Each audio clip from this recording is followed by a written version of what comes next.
Kapadvanj Modasa road ઉપર પાખિયા ચોકડી નજીક સર્જાયો ગમખ્વાર અકસ્માત।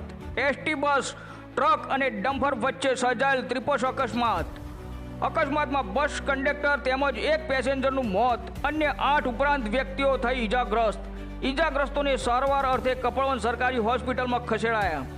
એસટી બસ બાયડથી કપડવંજ જઈ રહી હતી તે દરમિયાન સર્જાયો ગમખ્વાર અકસ્માત। ઘટનાના પગલે મામલતદાર તેમજ પોલીસ પણ ઘટના સ્થળે દોડી આવી। કપડવંજ ગ્રામ્ય પોલીસ દ્વારા વધુ કાર્યવાહી હાથ ધરાઈ। રિપોર્ટર પ્રવીણસિંહ સોલંકી સાથે નવદીપ રાવલ, ખેડા, કપડવંજ।